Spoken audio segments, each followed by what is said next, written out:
With me right now, live from Bismarck, the owner of State Anything blog, Rob Port. Rob, you just saw my football analogy here with the North Dakota University system. What am I missing? Is Chancellor Schiavone maybe not the right coach, or what? Well, I think you could say maybe he's not the right coach, but I think we've got a real problem when we start talking about whether or not the people working under him should be running the place. I mean, I think we've got a real problem when you bring in a boss and you tell him to do something. Sometimes bosses have to make decisions that are unpopular for the people who work for them.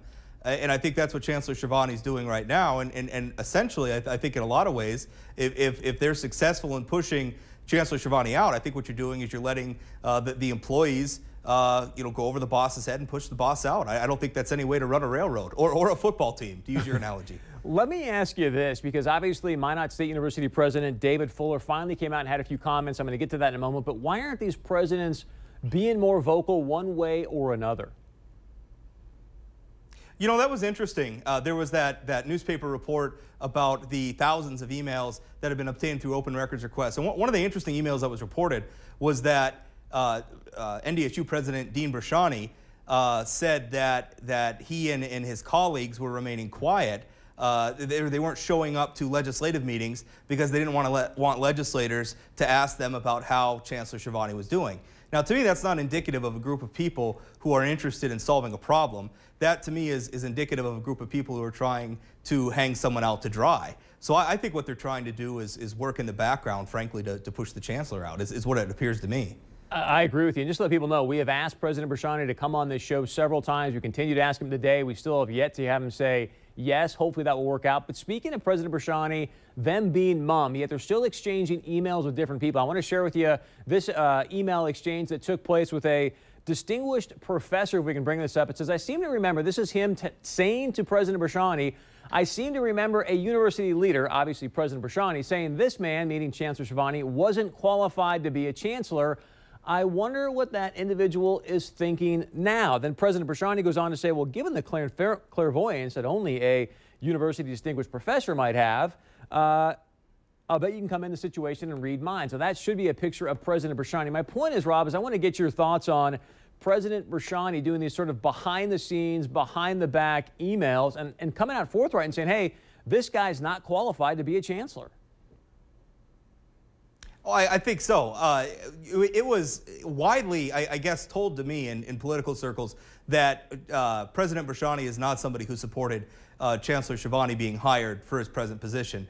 And that exchange that you referenced sure sounds to me like sort of a tongue-in-cheek allusion to the fact that Brashani didn't want Chancellor Schiavone hired in the first place. And again, I think it sort of speaks to this toxic environment that we have in higher education in North Dakota right now, where you have one group of people in the system trying to actively undermine the leadership of the system.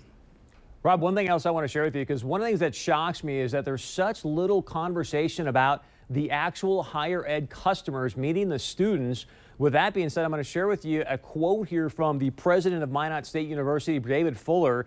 He goes on to say this: Fuller and other campus officials feared the changes to admission standards, obviously talking about Chancellor Schiavone's pathways to success, admission standards, tuition charges, and the overall missions of the different colleges and universities in the state could cut enrollment and diminish the university's status in the state. Not one word there about what's best for the students. Your comments?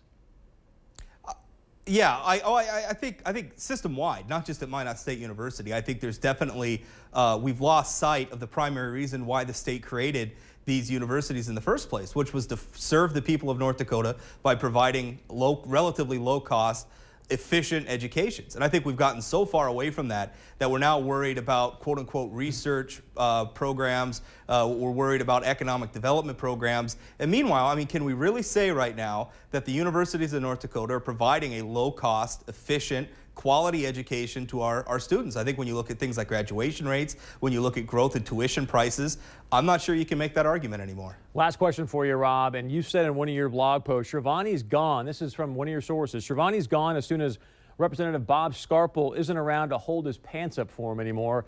Is Schiavone gone at the end of the session?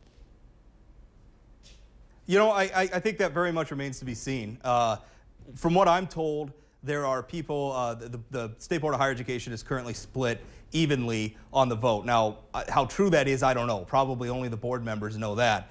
I would say at this point it's a coin toss to whether or not he goes.